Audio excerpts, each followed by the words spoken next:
사무엘상의 말씀입니다. 사무엘상 26장 말씀.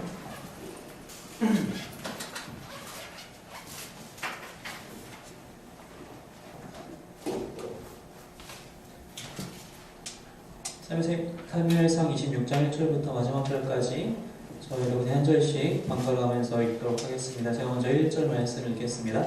10사람이 기브아에 와서 사울에게 말하여 이르되 다윗이 광야 하길라산에 숨지 아니하였나이까. 아멘. 사울이 일어나 시광야에서 다윗을 찾으려고 이스라엘에서 택한 사람 3,000명과 함께 시광야로 내려가서 사울이 광야 하길라산 길가에 지치니라. 다윗이 광야에 있더니 사울이 자기를 따라 광야로 들어옴을 알고 이에 다윗이 정탐꾼을 보내어 사울이 과연 있는 줄 알고 다윗이 일어나 사울이 지친 곳에 이르러 사울과 넬의 아들 군사령관 아브넬이 머무는 곳을 본즉 사울이 진영 가운데에 누웠고 백성은 그를 둘러 진쳤더라. 이에 다윗이 햇사람 아히멜렉과 수르야의 아들 요압의 아우 아비새에게 물으는데 누가 나와 더불어 저승에 내려가서 사울에게 이르겠느냐 하니 아비새가 이르되 내가 함께 가겠나이다.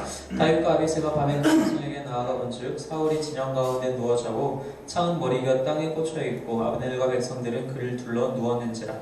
아비새가 다윗에게 이르되 하나님이 오늘 당신의 원수를 당신의 손에 넘기셨나이다. 그러므로 청하오니 내가 참으로 그를 찔러서 한 번에 땅에 꽂게 하소서. 내가 그를 두 번 찔 것이 없으리이다 하니 다윗이 아비새에게 이르되 죽이지 말라. 누구든지 손을 들어 여호와의 기름 부음 받은 자를 치면 죄가 없겠느냐 하고 다윗이 또 이르되 여호와께서 살아계심을 두고 맹세하노니 여호와께서 그를 치시니라. 혹은 죽을 날이 이르거나 혹은 전장에 나가서 망하리라. 내가 손을 들어 여호와의 기름 부음 받은 자를 치는 것을 여호와께서 금하시나니 너는 그의 머리 곁에 있는 창과 물병만 가지고 가자 하고 다윗이 사울의 머리 곁에서 창과 물병을 가지고 떠나가되 아무도 보거나 눈치채지 못하고 깨어있는 사람도 없었으니 이는 여호와께서 그들을 깊이 잠들게 하셨으므로 그들이 다 잠들어 있었기 때문이었더라. 이에 다윗이 건너편으로 가서 멀리 산 꼭대기에 서니 거리가 멀더라. 다윗이 백성과 너의 아들 아브넬을 위하여 외쳐 이르되 아브넬아 너는 대답하지 아니하느냐 하니 아브넬이 대답하여 이르되 왕을 부르는 그는 누구냐 하더라. 다윗이 아브넬에게 이르되 내가 용사가 아니냐 이스라엘 가운데 너가 장자가 누구냐 그러한데 내가 어찌하여 내 주 왕을 보호하지 아니하느냐 백성 가운데 한 사람이 내 주 왕을 죽이려고 들어갔었느니라. 내가 행한 이 일이 옳지 못하도다. 여호와께서 살아계심을 두고 맹세하노니 여호와의 기름 부음 받은 너희 주를 보호하지 아니하였으니 너희는 마땅히 죽을 자이니라. 이제 왕의 창과 왕의 머리 곁에 있던 물병이 어디 있나 보라 하니 사울이 다윗의 음성을 알아듣고 이르되 내 아들 다윗아 이것이 내 음성이냐 하는지라. 다윗이 이르되 내 주 왕이여 내 음성이니이다 하고 또 이르되 내 주는 어찌하여 주의 종을 쫓으시나이까. 내가 무엇을 하였으며 내 손에 무슨 악이 있나이까. 원하오니 내 주 왕은 이제 종의 말을 들으소서. 만일 왕을 충동시켜 나를 해하려 하는 이가 여호와시며 여호와께서는 재물을 받으시기를 원하나이다마는 만일 사람들이면 그들이 여호와 앞에 저주를 받으리니 이는 그들이 이르기를 너는 가서 다른 신들을 섬기라 하고 오늘 나를 쫓아내어 여호와의 기업에 참여하지 못하게 함이니라. 그런즉 청하건대 여호와께서 원 이곳에서 이제 나의 피가 땅에 흘러가게 하옵소서. 이는 산에서 배출하기를 사냥하는 자와 같이 이스라엘 왕이 한 그릇을 수색하러 나오셨음이니이다. 사울이 이르되 내가 범죄하였도다. 내 아들 다윗아 돌아오라. 내가 오늘 내 생명을 귀하게 여겼은즉 내가 다시는 너를 해하려 하지 아니하리라. 내가 어리석은 일을 하였으니 대단히 잘못되었도다 하는지라. 다윗이 대답하여 이르되 왕은 창을 보소서. 한 소년을 보내어 가져가게 하옵소서. 여호와께서 사람에게 그의 공의와 신실을 따라 갚으시리니 이는 여호와께서 오늘 왕을 내 손에 넘기셨을 때 나는 손을 들어 여호와의 기름 부음을 받은 자 치기를 원하지 아니하였음이니이다. 오늘 왕의 생명을 내가 중히 여긴 것 같이 내 생명을 여호와께서 중히 여기셔서 모든 원한에서 나를 구하여 주시기를 바라나이다. 읽겠습니다. 사울이 다윗에게 이르되 내 아들 다윗아 내게 복이 있을지로다. 내가 큰 일을 행하겠고 반드시 승리를 얻으리라 하리라. 다윗은 자기 길로 가고 사울은 자기 곳으로 돌아가니라. 아멘.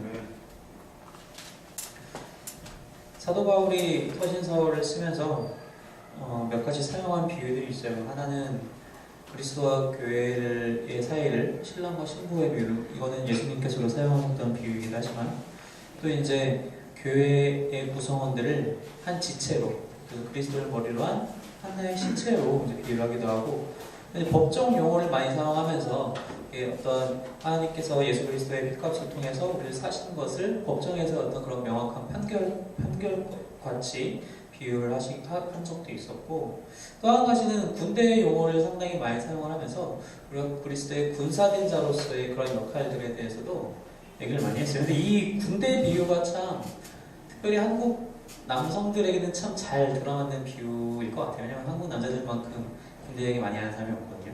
우리도 아까 밥 먹어서 잠깐 군대 얘기가 나왔는데, 군대에 가시면 물론 여자분들은 그게 잘 와닿지 않을지 모르겠지만 다른 면에서도 생각할 수 있으니까, 여러분 군대에 가면은 훈련소에 들어가서 훈련을 받아요. 훈련을 받으면은 여러 가지 훈련을 받죠. 여러 가지 훈련을 받는데 가장 기억에 남고 어려웠던 훈련들 중에 하나가 뭐였냐면은 총검술을 배우는 거였어요.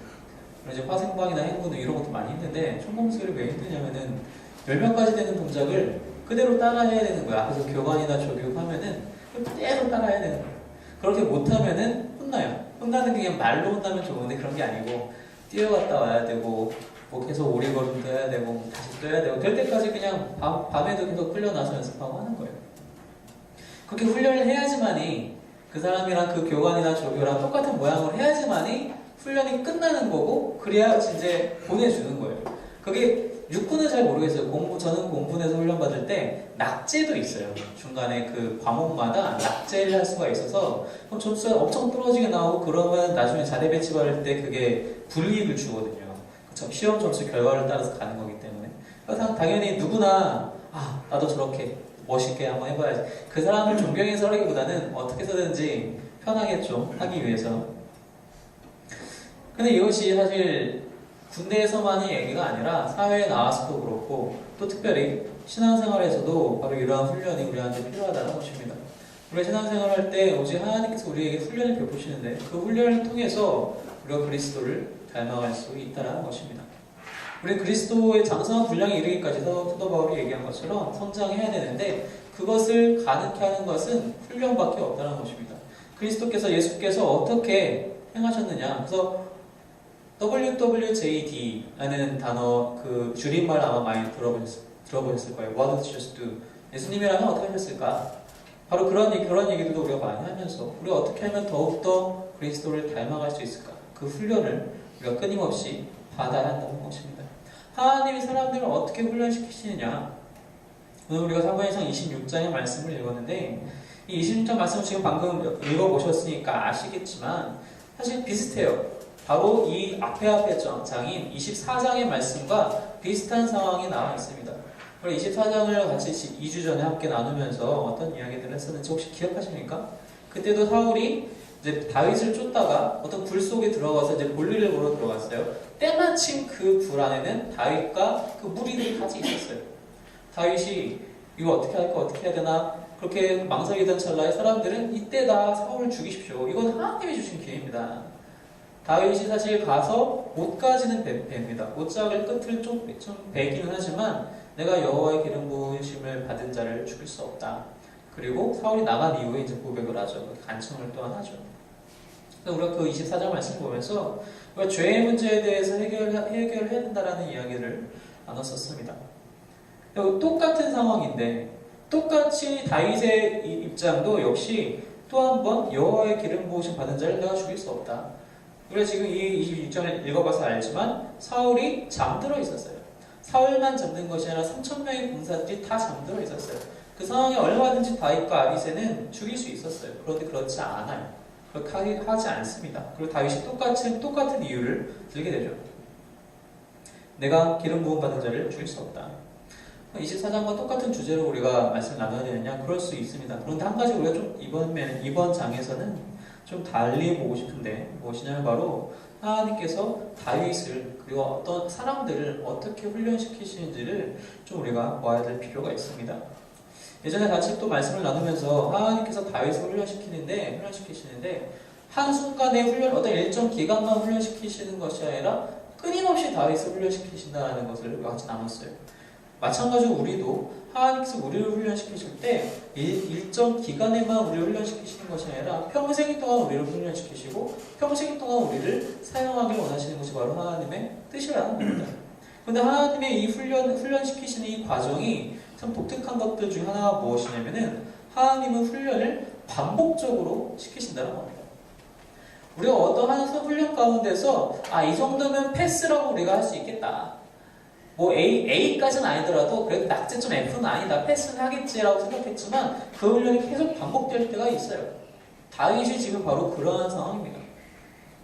다윗이 지금 반복해서 하나님 앞에서 받는 훈련이 무엇이냐면은 복수를 스스로 하지 않는 것. 바로 그 문제에 대해서 지금 다윗이 훈련을 받고 있습니다. 24장은 바로 그 얘기였죠. 사울이 불 속에 들어와 있을 때 죽일 것이냐 안 죽일 것이냐. 왜? 억울하니까. 다윗은 지금 억울한 누명을 쓰고 쫓겨다니고 있는 것 아닙니까? 어찌보면 보복을 해야 될 필요가 세상의 눈에서는 있어요. 우리 지난주에 함께 나눴던 25장의 말씀에서 어떤 이야기가 있었죠? 나발이라는 어떤 부유하지만 어리석은 자가 있었어요. 그 어리석은 자 다윗을 정말 경멸하죠. 정말 천대하고 박대합니다. 어떻게 보면 다윗은 역시 보복할 거리가 생긴 것도 마찬가지예요. 이 두 번의 훈련에서 다윗이 완벽하게 패스했느냐? 사실 그렇지 않았어요. 24장에서는 우리가 아까 잠깐 나눈 것처럼 그래야 되나? 옷장을 베는 정도까지 갔어요. 사실 옷장을 뺄 필요가 없었거든요. 옷장을 베는 데 갔다가 돌이켜서 안 되겠다. 나는 죽일 수 없다. 25장에서는 그 분노를 못 참아서 내가 나발을 꼭 죽이리라. 나 나발만 죽이는 것이 아니라 그 집의 남자를 다 죽이겠다. 하지만 중간에 아비가일을 만나고 지성과 미모가 뛰어난 아비가일을 만나고 그 아비가일이 만류하죠. 아닙니다. 하나님이 원하시는 것은 이것이 아닙니다. 그때 그 아비가일의 얘기를 하나님께서 주시는 아비가일을 통해서 주시는 그 이야기를 듣고 돌이킵니다. 사실 완벽하게 이 훈련에 대해서 패스하지 못했어요. 26장에 똑같은 상황이 또 발생을 합니다.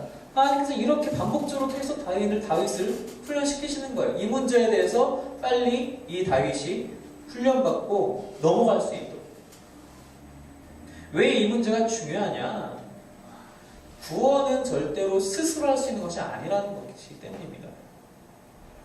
다윗은 혹은 사람들은 무언가 자신이 당한 것이 있을 때 그것에 대해서 스스로 복수하고자 하는 마음이 너무나 많이 있어요.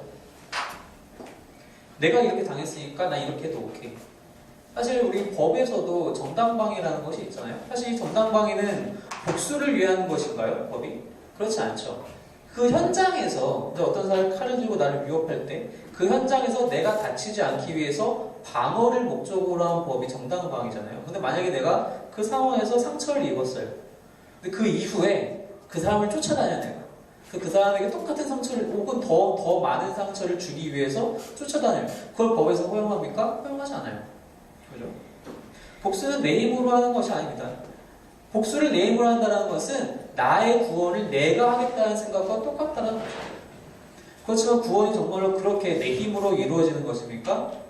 바울이 에베소서에서 얘기한 것처럼 우리는 하나님을 믿는 그 은혜로, 예수 그리스도를 믿는 그 은혜로 말미암아서 우리가 구원을 선물로 거저 받은 것이라고, 행위로 받은 것이 아니라 우리가 은혜로 선물로 받은 것이라고 얘기하고 있는 것 아닙니까? 바로 하나님께서는 다윗에게 그것을 말씀해 주고 싶어 하셨기 때문에 한 겁니다. 구원은 너가 받는 것이 아니라 내가 주는 것이다. 너가 성취하는 것이 아니라 내가 거저 주는 것이다. 바로 이것을 다윗으로 하여금 깨닫게 하기 위하여 이 훈련을 반복적으로 하고 계시다는 것입니다. 이것을 깨닫게 되는 순간 우리는 하나님을 정말 너무도 강력하게 신뢰할 수 있게 돼요. 이것을 깨닫지 못하면은 이것도 내가 해야 될 것 같고 저것도 내가 해야 될 것 같고 다 내가 해야지만이 잘 일이 돌아갈 것처럼 느껴져요. 그래서 절대로 그렇지 않다는 거예요. 하나님은 하나님께서 직접 하길 원하세요. 물론 때로 사람을 통해서 일을 하시기도 합니다. 하지만 그것은 사람을 통해서 하시는 것이지 사람이 하는 것이 아니라는 거예요. 하나님은 스스로 당신께서 우리에게 구원을 그 모든 것을 베푸시기를 원하신다는 겁니다. 그래서 우리가 그것을 깨닫고 온전히 신뢰하기만 하면 사실 우리는 유혹에 넘어갈 일이 별로 없다는 거예요.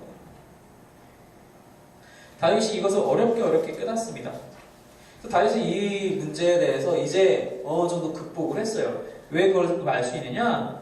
다윗이 이제 사울이 쫓아온다는 얘기를 듣고 상황을 보니까 진짜로 코앞에까지 온 거예요. 그래서 사람을 전탁꾼을 보냈더니 5절에 보니까 지금 사울과 군사령관 아브넬이 다 모여 있었는데 그 시간 밤 시간이었어서 사울이 자고 있고 다른 모든 군사들도 3,000명의 군사들이 또 자고 있었어요.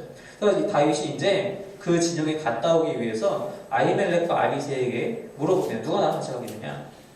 아비새가 제가 가겠습니다. 이 아비새라는 사람은 다윗의 누이였던 스루야, 그 스루야의 아들인데요. 또 요압과 형제이기도 하고, 이 아비새는 상당히 다혈질적인 사람이었어요. 물불 안 가리는 그런 스타일의 사람이었어요. 그러니까 이런 질문이 왔어요. 당연히 제가 갈게요. 같이 갑니다. 같이 갔더니 상황이 정말 전탄불에 얘기한 것처럼 정말 다들 쥐죽은 듯이 평온하게 자고 있는 거예요. 아무도 다윗과 아비새를 가로막지 않는 거예요. 아비새가 그걸 딱 보자마자 8절에 보니까 이건 하나님이 주신 기회입니다. 내가 저 창으로 사울을 한 번에 죽이겠어요. 전 두 번도 필요 없어요. 한 번이면 끝나요. 걱정 마세요. 9절에 다윗이 얘기하죠. 죽이지 말라. 누구든지 손을 들어 여호와의 기름 부음 받은 자를 치면 죄가 없겠느냐. 죽이지 말아라. 다윗이 한순간도 그럴까? 멈칫하거나 머뭇거리지 않고 바로 아비새에게 아니다. 그렇게 하면 안 된다. 그것은 죄다. 그것은 하나님께서 명하신 것을 하나님께서 금하신 것을 범하는 죄다. 그러지 말아라.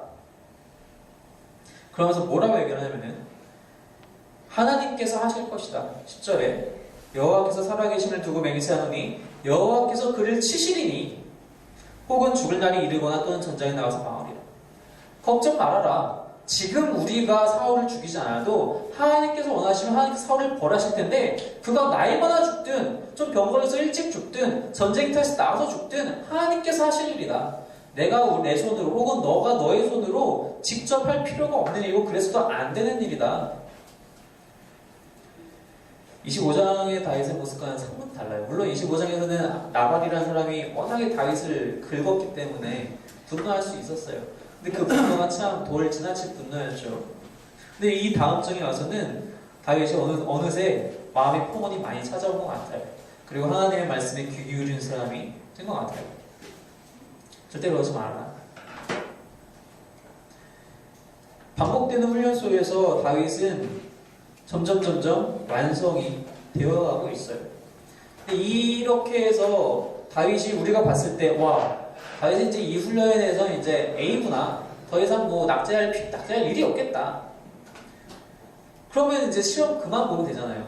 더 이상 훈련 받을 필요가 없잖아요. 그런데 하나님께서는 이 이후에 또 훈련시키세요.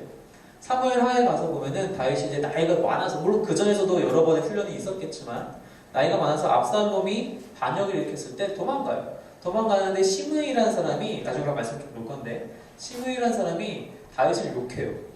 저 도망가는 걸 보라고 하면서 그때도 다윗이 참아요. 괜찮다. 그러죠. 그때도 아비새가 나서요. 내가 죽이겠습니다. 근데 아니다. 저것은 하나님께서 전례하라고 명하신 것이다. 다윗은 절대로 그리고 압살롬의 반역이 끝난 이후에 다시 돌아올 때 시므이를 또 만나는데 거기서 또 한 번 넘어가요. 그러니까 다윗은 이제 그만하면 될 것 같은데 하나님은 또 훈련을 시키세요. 정말로 이 훈련을 제대로 받았는가? 다윗은 거기서 또 패스를 해요. 하나님의 훈련은 늘 반복적입니다. 내가 어떤 것 하나에 나 이만하면 됐어라고 말할 틈이 없어요. 하나님께서는 그 훈련을 지속적으로 했어요. 왜? 사람이 그만큼 연약하고 교만한 것을 아시기 때문이에요. 나는 몰라요. 나는 내가 교만한 줄을 모를 때가 너무 많아요. 근데 하나님은 아세요. 그래서 우리를 지속적으로 훈련시키시는 거예요. 그것이 은혜예요. 우리는 너무 반복적이기 때문에 하나님 저는 이 정도면 됐어요. 저 이제 졸업해도 되는데 우리의 교만함이 그렇게 얘기하려고 할 때가 너무 많아요. 근데 우리가 그걸 졸업했다라고 생각하는 순간 우리는 순식간에 그 문제에 대해서 다시 넘어질 때가 너무나 많다는 겁니다. 이것은 하나님께서 반복적으로 주신 이 훈련은 너무나 큰 은혜라는 사실을 믿으시기 바랍니다. 근데 이 훈련은 다윗에게만 필요한 훈련은 아니었습니다. 하나님께서 주시는 훈련은 개인에게만 주시는 것이 아니라 공동체적으로도 주어지고 그것이 필요합니다. 다윗만 이 사실을 구원은 스스로 하는 것이 아니라 하나님이 하시는 것이다라는 이 훈련에 대해서 다윗에게만 이 훈련이 필요했던 것이 아니라 이 다윗과 함께한 많은 사람들, 600명의 사람들, 그 모든 사람들이 다 함께 받아야 되는 훈련이었어요. 그래서 24장에서도 25장에서도 다윗이 절대로 혼자 있지 않았어요.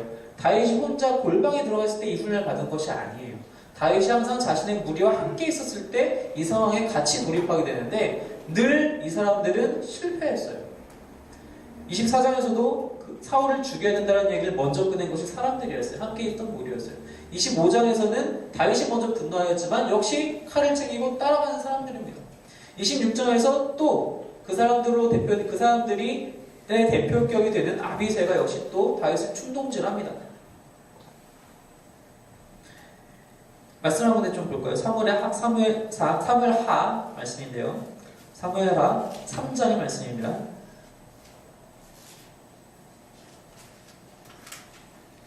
사무엘하 3장 26절, 27절, 그리고 39절 이렇게 세 절 말씀인데요. 함께 보겠습니다. 26절, 27절 먼저 함께 찾아서 같이 읽을게요. 시작. 이에 요압이 다윗에게서 나와 전령들을 보내 아브넬을 쫓아가려 하였더니 시라 우물가에서 그를 데리고 돌아왔으나 다윗은 알지 못하였더라. 아브넬이 헤브론으로 돌아오매 요압이 더불어 조용히 말하려는 듯이 그를 데리고 성문 안으로 들어가 거기서 배를 찔러 죽이니 이는 자기의 동생 아사엘의 피로 말미암음이더라. 요압이 아까 방금 나왔던 아비새의 형님이었던 요압이 그 마침 또 앞에 나왔던 그 군대 장관 아브넬을 잡았어요. 아브넬을 잡고 원래는 다윗에게 데려갔었어야 되는데 몰래 가서 죽여요. 이것이 왜 그런 것이냐? 자기의 막내 동생인 아사엘을 죽였기 때문에 요압이 아브넬이 죽였거든요.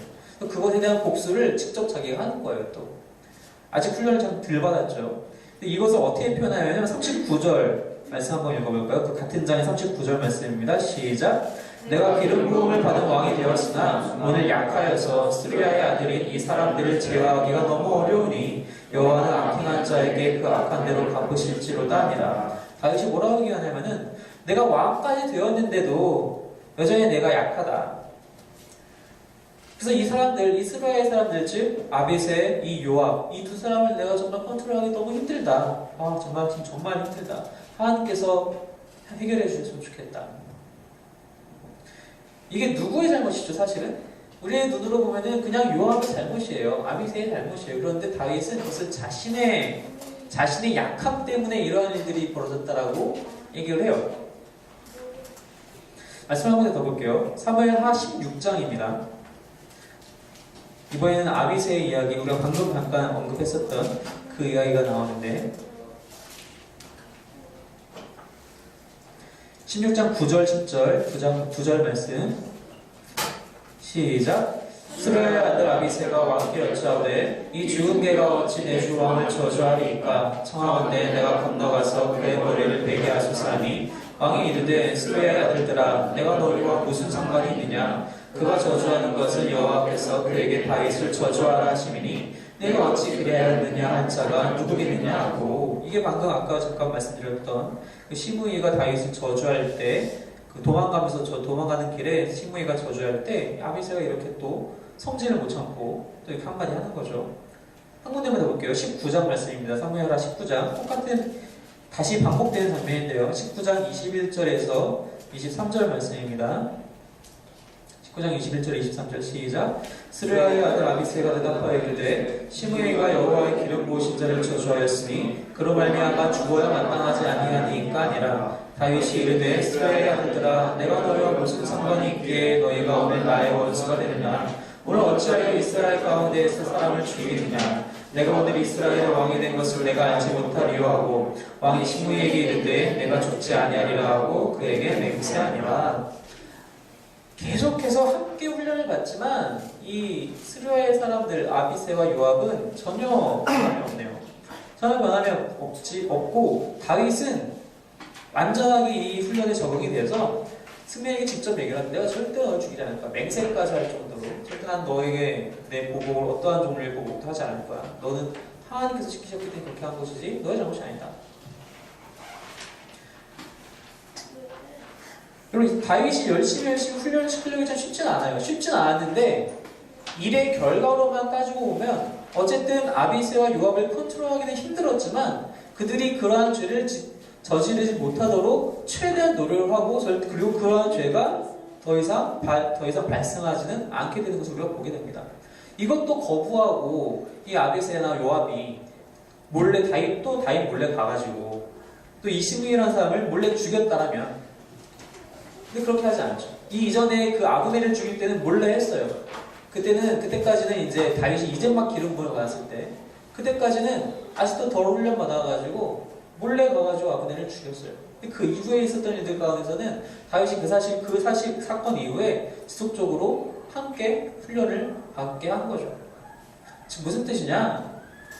개개인이 훈련받는 것도 필요하지만 공동체가 함께 분명히 하나님의 훈련을 받아야 되는데, 그때 가장 중요한 것이 훈련된 리더라는 사실입니다.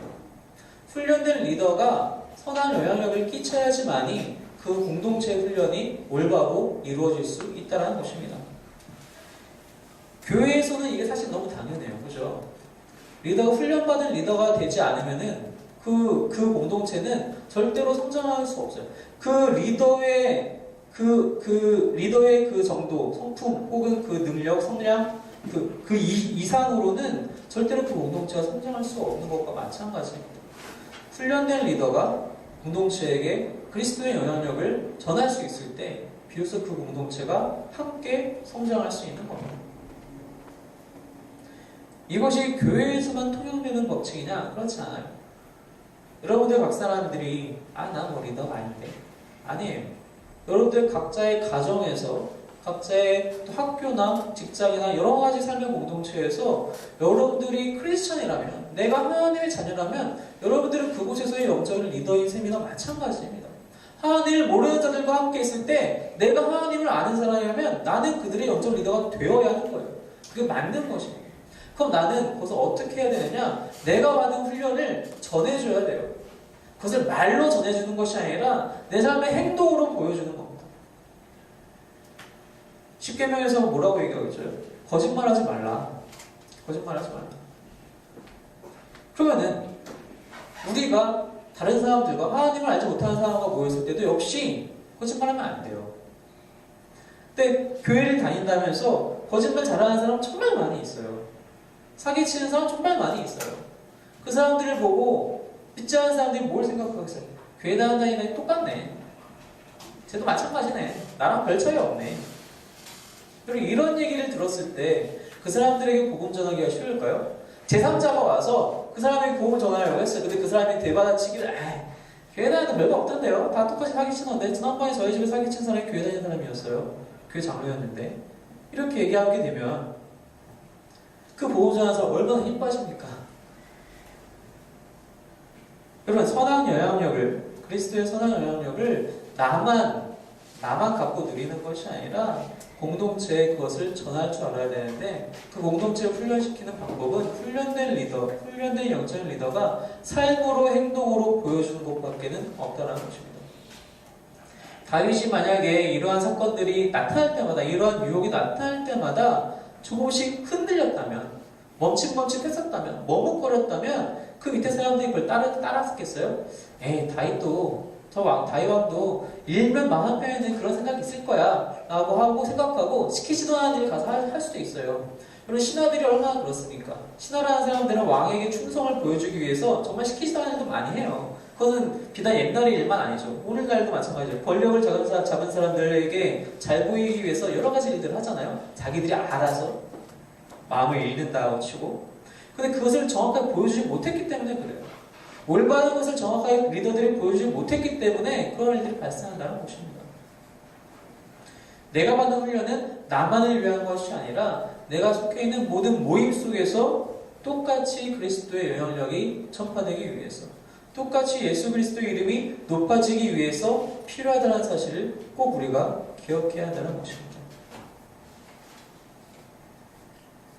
또 한 가지 감사한 것, 하나님의 훈련이 참 감사한 것은 하나님께서 우리를 훈련시키실 때 절대로 그냥 훈련장에 던져놓고 모른 척하지 않으신다는 것입니다. 하나님은 그 훈련 가운데 늘 우리를 돕고 계시다는 사실입니다.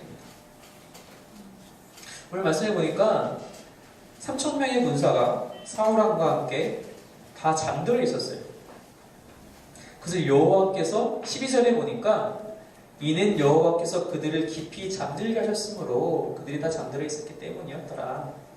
이 성경 기자가 뭐라고 얘기하냐면은 하나님께서 직접 이 3,000명을 다 잠재우셨다라고 이야기를 하고 있어요. 여러분 군대 갔다 오신 분들 아시겠지만 불침번이 자고 있으면 어떻게 되죠? 전시에는 거의 사형감에 속하는 일이잖아요, 사실은. 근데 3,000명 중에 단 한 명도 깨어있는 사람이 없었대요. 사실 이게 참 놀라운 일이에요. 이게 거의 불가능에 가까운 일인데 이들이 정말 그 전날 술을 진탕 마시고 파티라도 하지 않은 이상은 이렇게 되기 쉽지 않아요. 전장에 나와 있는 군사들인데 다윗의 사람들처럼 그냥 어중이 떠중이 다 모인 사람들이 아니라 사울이 전국에서 고르고 오른 3,000명인데 지금 다 자고 있어요. 하나님께서 그렇게 하셨다는 겁니다. 근데 우리가 이것을 잘못 보면은 우리가 욕심의 눈을 가지고 유혹의 어둡게 된 그러한 눈을 가지고 보게 되면 아비새와 같은 마음이 똑같이 들어요. 다 자고 있네. 내가 죽이면 되겠네. 이게 웬 기회냐? 이게 웬 찬스냐? 욕심을 가지고 보면 그렇게 판단이 되지만 이것을 하나님께서 우리에게 주시는 훈련의 기회다라고 보게 되면은 절대로 그렇게 생각하지 않습니다. 하나님이 나로 하여금 아무것도 피 흘리지 않고 무사히 이 진영을 들어갔다 나올 수 있게 조처해 주셨구나. 혹시라도 누가 깨어 있었으면은 거길 다녀오기 위해서 분명히 무력의 충돌이 있었을 거예요. 불침번 한 명이 깨어 있었으면은 다윗은 혹은 아비새가 먼저 날렵하게 가가지고 그 피를 흘리고 들어가서 창과 물병을 가지고 오든지 했겠죠. 근데 모두를 잠재우셨어요. 쓸데없는 피 흘림을 없게 하기 위해서 하나님께서 도우신 거예요. 바로 이것이 우리에게 주시는 하나님의 은혜라는 것입니다. 우리가 훈련받을 때, 우리가 우리 삶 속에서 훈련받을 때 하나님께서 분명히 돕고 계세요. 나는 이 훈련 속에서 정말 나 혼자 떨어져 있는 것 같고 정말 하나님 어디 계십니까? 라는 말을 이렇게 내뱉고 싶을 정도로 힘든 와중에서도 하나님은 우리와 함께하고 계시다는 거예요. 그 사실을 우리가 너무 자주 까먹고 있다는 것입니다. 너무 외로워해요. 너무 힘들어하고 너무 쉽게 낙망에 빠지고 또한 이 아비새와 같이 너무 쉽게 유혹에 빠지게 됩니다. 너무 쉽게 하나님께서 베푸신 은혜를 전혀 다른 시각으로 보게 된다는 거예요. 예전에도 한번 나눴던 말씀인데 고린도전서 말씀 잠깐 보도록 할까요? 고린도전서 10장 13절의 말씀입니다.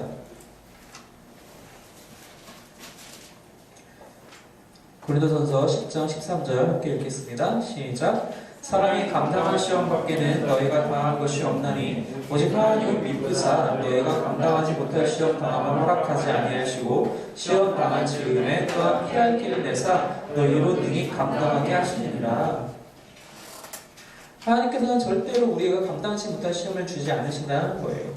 우리를 늘 돕고 계시는 우리의 상황을 잘 아시고 우리의 수준을 잘 아셔서 우리가 감당할 수 있는 시험들을 우리에게 주신다는 거예요. 그리고 그런 시험쯤에 또 이 피할 길이라는 것은 이 상황에서 우리가 도피한다는 얘기를 하고 싶은 것이 아니라 우리가 어떻게 하면 이것을 하나님의 도우심을 통해서 잘 넘어갈 수 있을까? 바로 그러한 것을 얘기하는 거예요. 그래서 결과적으로 어떻게 돼요? 마지막에 얘기한 것처럼 너희로 능히 감당하게 하시느니라.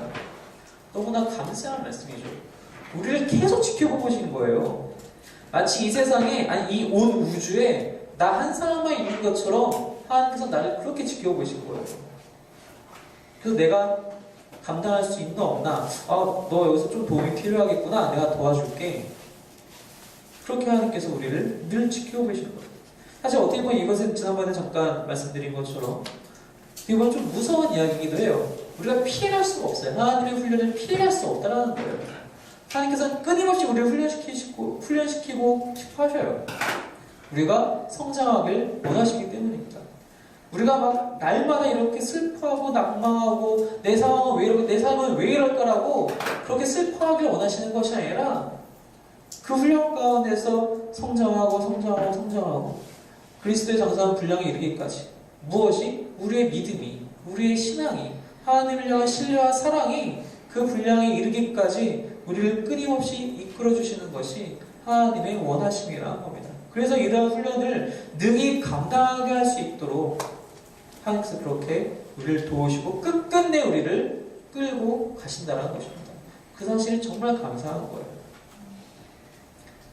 군대 얘기를 너무 자주 하게 되는데, 훈련소에서 그래서 교관들은 한 사람이라도 낙오하지 않도록 끈질기게 데리고 가요. 누가 하는 사람이 뒤처진다고 해서 야 너 나가버려. 훈련소 기간 내내 사람들이 줄줄이 퇴소시키려고 하지 않아요. 딱 처음 3일 안에 자진해서 퇴소할 사람들은 나가고 그 이후에는 뭐 뼈가 부러지는 사람들, 정말 크게 다친 사람들을 제외하고는 어떻게 해서든지 교관들은 이 사람들 다 끌고 가요. 그래서 그들이 다 훈련을 마치고 자대로 다 가게끔 다 해줘요.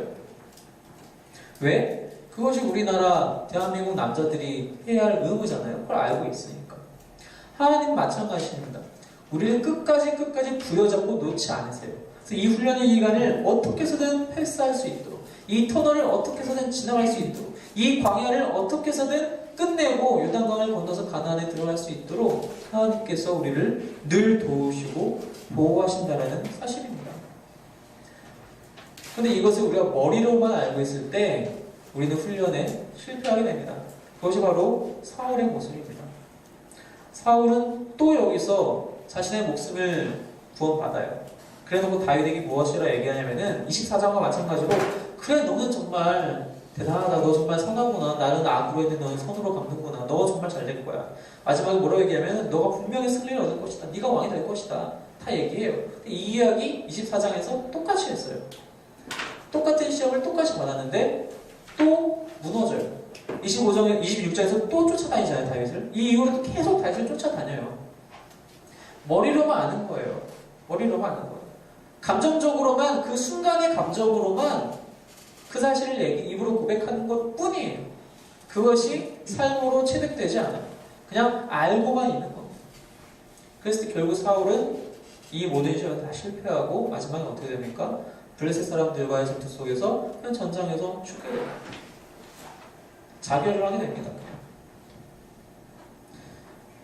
하나님의 훈련은 우리에게 정말로 너무나 큰 은혜입니다. 그 훈련을 통해서 우리가 그리스도를 닮아갈 수 있기 때문입니다. 그리스도를 닮아서 하나님을 정말 전심전력으로 사랑할 수 있는 그 믿음의 장성한 분량까지 우리가 이룰 수 있기 때문입니다. 내가 말로만 아무리 정말 그렇게 됐으면 그렇게 해서 우리가 그렇게 되지 않아요. 훈련에 뛰어들어서 하나님께서 우리를 그 훈련으로 밀어 넣으실 때에 그 훈련에 같이 뛰어들어서 열심으로 그 훈련을 받고 그 훈련을 내가 낙오될 일이 없다. 왜? 하나님이 나를 도우시기 때문에 내가 이 훈련을 끝까지 버티기만 하면 예수 그리스도만 우리 아버지 하나님만 신뢰하고 버티기만 하면 나는 분명히 이 훈련을 마치고 정말 장성한 분량에 이르기까지 성장할 수 있다는 온전한 믿음을 갖고 우리가 나아갔다면 마침내 우리는 하나님 앞에 섰을 때 하나님 너무 감사합니다. 그 훈련 덕분에 제가 이 땅에서 주님께 늘 감사하고 살 수 있었어요. 주님을 사랑하고 살 수 있었어요. 주님의 일을 전파하는 것을 두려워하지 않고 부끄러워하지 않고 기쁘게 전하면서 살 수 있었어요. 우리가 감사합니다라고 그때 가서 고백할 수 있게 될 것입니다. 하나님 저 왜 이렇게 힘들게 하셨어요? 저 너무 살기 너무 힘들었어요. 하고 불평하는 것이 아니라 하나님 감사합니다. 하나님 덕분입니다. 제가 구원받은 것도 구원받은 이후에 훈련 때문에 정말 주님을 닮아가게 된 것도 다 하나님의 우리를 훈련시키신 덕분입니다. 이것이 다 주님의 은혜입니다라고 고백하게 될 것입니다. 이 훈련을 기쁘게 받으시기 바랍니다. 이 훈련 가운데 온전히 주님만을 신뢰하시길 바랍니다. 그 광야의 40년의 광야길을 이스라엘 백성을 업고 다니셨다라는 그 하나님의 그 사랑이 여전히 우리 가운데 충만하다는 것을 믿으시기를 축원합니다. 이렇게 기도하겠습니다.